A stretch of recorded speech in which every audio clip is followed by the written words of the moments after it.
What's good, YouTube? Andrew Westfall managed to take third place at the Pittsburgh Regionals. I believe this is the actually South Park, Pennsylvania Regionals with Trickstar, WindWitch, Kaiju.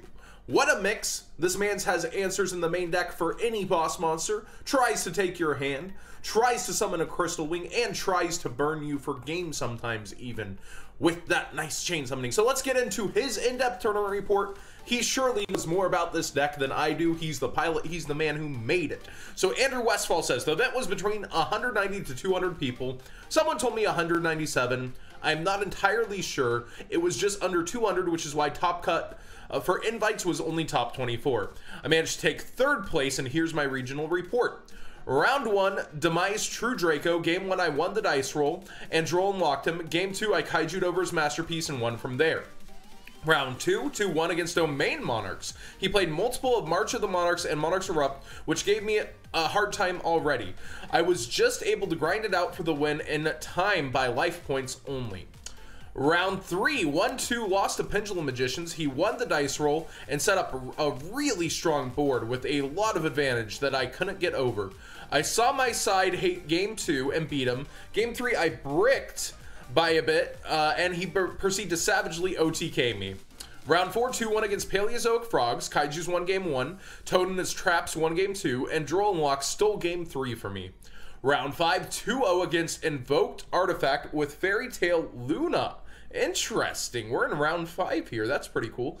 Game 1, he won through massive chip damage and like Horus finishing the job on draw phase. Game 2, I made Black Rose to clear his scapegoat tokens before he could plus off of them. Then used original Clear Wing and to out the Fairy Tale Luna to help secure the win. Round 6, Invoked True Draco 2-1. Game 1, I won the dice roll and he couldn't overcome an indestructible Crystal Wing. Game 2, he established a strong board with Mechaba and Masterpiece, and I couldn't get over it. Game 3, I stole the game with Droll and Lock combo. Round 7, 2-0, Invoked True Draco. I won the dice roll Game 1. I got the burn OTK with Chain Summoning. Game 2, he bricked and I quickly put the game away. Round 8, Trickstars 2-1. I was really surprised to go against the mirror at table 3 and the top tables. It was really grindy back and forth match where the hand traps and Crystal Wing were the biggest differences and being able to beat the mirror. Side note, he was not playing the WindWitches or Links or Darks for the Chaos build, more of a pure build with 3 Honest. Feel free to use as much or little of that as you'd like. Well, we're always giving the voice to the players here. He has a lot of shoutouts too. Shoutouts to Top Deck Games for hosting the event and being an amazing game store. The judge staff of the event for keeping the event moving at a pretty nice pace and starting around 10:30 and getting out before 8 o'clock after all the paperwork for top players was filled out. Connor Stone and Robbie Riley from my local card shop Galaxy Games for also getting their invites. Connor 11th place, Pendulum Magicians, and Robbie, I think it's Robbie, it's R-H-O-B-B-Y here, I believe. Yeah, that's correct. 22 place with World Chalice.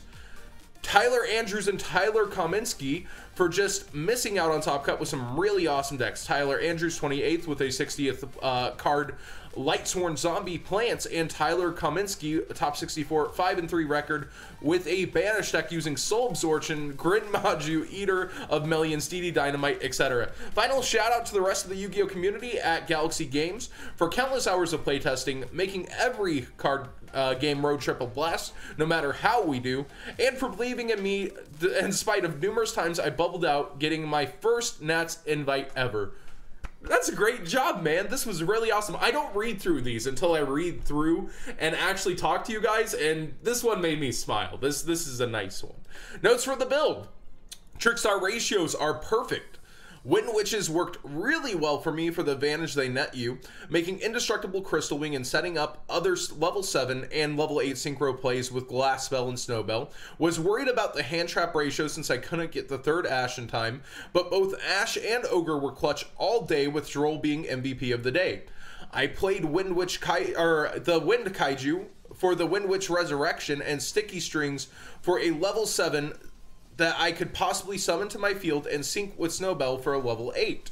Chain Summoning stole a couple of games when it came up and was an easy side out every time. Disturbance Strategy boosted consistency of my burn and drill and lock combo game 1, but was also an easy side out. Main deck Kaijus was a good call for the matchups I faced. Side deck was solid with a lot of hate for Pendulum Magicians and Dracos that could also be plugged in for a lot of other matchups. Wouldn't change anything with the extra for the WindWitch version, as everything has scenarios where they are relevant and useful.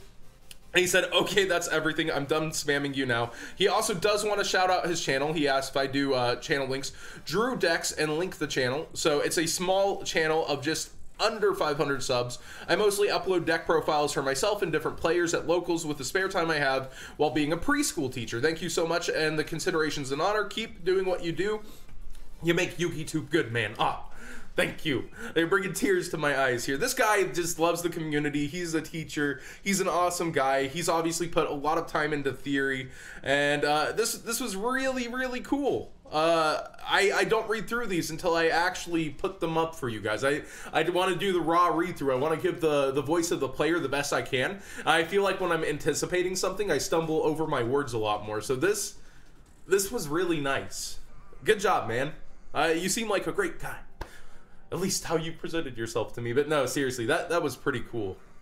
We've got 3 Trickstar Candina, 3 Lycoris, 1 Lilybell. We've got 3 WindWitch Ice Bell, 2 Glass Bell, 1 Snow Bell, 3 Droll and Lockbirds, 2 Ash Blossom and Joyous Spring, and 2 Ghost Ogre, and 1 Maxi. So a lot of hand traps, basically taking them to Hand Trap City. Not the most budget version of the deck, but you gotta do what you gotta do to top the regionals, right? We've got a Sticky String Kaiju, a Gadarla, aka Mothra, one of my favorite Kaijus. We've got Jizukiru, the Star Destroying Kaiju, notably a machine. As I want to say it has a higher defense than the other one, but it's not a level 9. So if you're giving it to like a True King or Dinosaur deck, it's not just an easy overlay. Whereas the level 9, the Thunder King, is a level 9. So I think he thought out his levels pretty well here. We've got 3 Trickstar Light Stages. Basically one of the best cards of the deck. Remember, it has a secondary effect. In Pendulum Magicians, you can avoid it using your time trap in order to flip it up and not be able to be targeted because it only affects face downs. 3 Terraforming, 2 Chain Summoning, not maxing out here because he's relying on other engines. Basically, you don't want to have it mix and match with your hands where it's not going to be usable. 2 Pot of Desires, 1 Interrupted Kaiju Slumber, 3 Trickstar Reincarnation, and 2 Disturbance Strategy. So not maxing out on any engine so that he can basically make an indestructible Crystal Wing. And I think that's a pretty good idea. It obviously worked out for him. I've seen a ton of WindWitch decks rely on this as the crutch, because there's times when you're going to do a bunch of damage and you just have no outlet for backup. You have no way to do anything to them, and a lot of your turn is going to be normal summoning, and you can special summon this during your opponent's turn because you just reveal it. So you can like do your whole play, then normal summon search, and then special summon during your opponent's turn to get your traps full value. I think it's a really good mix. Now the Kaiju engine, I feel like your Crystal Wing's supposed to be the removal, but it's not always going to work. This is going to get stuffed by strikes. You go second into other decks. It'll not work out all the time. So I think this is a great small backup plan strategy that gets him where he needs to be going. In the side deck, we've got 3 Cosmic Cyclone and 2 Twin Twisters. As he said, he has plenty of Pendulum hate here. 1 Dark Hole, 1 Raigeki, triple Dimensional Barrier, 2 Anti-Spell Fragrance, 2 Chaos Trap Hole, and a Solemn Warning. Is there enough hate for Pendulum Magicians here? I don't know. This is from the weekend. This weekend. So, like, it's before the format's decided, and this man was already that prepared for the matchup. Chaos Trap Hole will hit the whole Pendulum summons of Lights and Darks, including the Wisdom Eyes. Very, very, very synergetic against the Pendulum deck. The anti-spells, of course, one of the MVPs. I think he was really set up well. We've got a Crystal Wing Synchro Dragon, a WindWitch Winter Bell, the new Clear Wing Fast Dragon. I actually haven't seen one of these in person. I can't wait to actually get one. I'll trade for it. I don't trade for many cards these days, but I'm down. 1 Clear Wing Synchro Dragon, 1 Black Rose Dragon, 1 Psyframe Lord Omega, 1 Scarlight Red Dragon Archfiend.